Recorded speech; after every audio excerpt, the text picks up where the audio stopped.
ચૂડા મસ્જિદ ચોક પાસે વચલી ફળીમાં રહેતા ઈશ્વરભાઈ લકુમનો ધોરણ 11માં અભ્યાસ કરતો મોટો પુત્ર યશ અને ધોરણ 10માં ભણતો સુનિલ શહેરની એકલવ્ય સ્કૂલમાં અભ્યાસ કરી રહ્યા છે। મંગળવારે સવારે બંને ભાઈઓ શાળાએ જવા માટે ઘરેથી નીકળ્યા હતા। અડધા રસ્તે પહોંચ્યા બાદ નાના ભાઈ સુનિલે મોટા ભાઈ યશને કહ્યું હતું કે તે સ્કૂલની બુક ઘરે ભૂલી ગયો છે, તમે સ્કૂલે પહોંચો, હું ચોપડી લઈને આવું છું, એમ કહીને સુનિલ ઘરે પાછો આવવા નીકળી ગયો હતો। શાળા ચાલુ થવા છતાંય સુનિલ સ્કૂલે પહોંચ્યો ન હતો। સ્કૂલ સંચાલકે પિતા ઈશ્વરભાઈને ફોન કરી તેમનો પુત્ર સુનિલ સ્કૂલે પહોંચ્યો નથી તેની જાણ કરી હતી। ઈશ્વરભાઈએ પરિવારજનો, સમાજ અને શેરીના લોકો સાથે સુનિલને શોધવાનું શરૂ કર્યું હતું। ઘણી શોધખોળ પછી પણ સુનિલ મળ્યો ન હતો। સુનિલ ગુમ થયાના સમાચાર વાયુ વેગે ફેલાઈ ગયા હતા।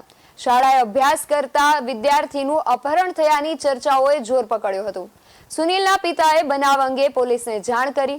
પોલીસ ટીમે સુનિલની શોધખોળ હાલ હાથ ધરી હતી। અને અમે મારા બે છોકરા નિશાળે જતા હતા, એમાં એક છોકરો પાછો વળ્યો વસ્તુ લેવા, પછી ઘરે આવ્યો, પછી ઘરેથી પાછો નથી આવ્યો, નિશાળે જતો હતો પણ ઘરે પાછો ન આવ્યો, પછી બધા નિશાળે નથી પહોંચ્યો અને અમે બધા ઘરે ગોત ગોત કરી છે, એના માવતર એના અમે બધા તે ઉપાધિ બહુ કરી છે, કોકને જડે તો અમે આ સરનામે દેજો। એનું નામ સુનિલ છે, ઈશ્વરભાઈ, સુનિલભાઈ ઈશ્વરભાઈ છે, અને અમે બધા ઉપાધિ કરી છે, પણ કોઈને આ જો ફોટો મોકલે તમને જડે તો અમને જાણ કરજો, વિનંતી છે। જે મારો ભાઈ નાનો ગુમ થઈ ગયો છે। અમે બે સવારે નિશાળે જતા હતા, એ સપલી લેવા બાને છે ને સપલી લેવા ગયો તો એ કે તમે જાઓ, હું આવું છું સપલી લેવા, અને પછી અમે વહી ગયા, પછી અમે અહીંયા ઘડીક નિશાળે ઉભા રહ્યા તો હજી આવ્યો નહીં।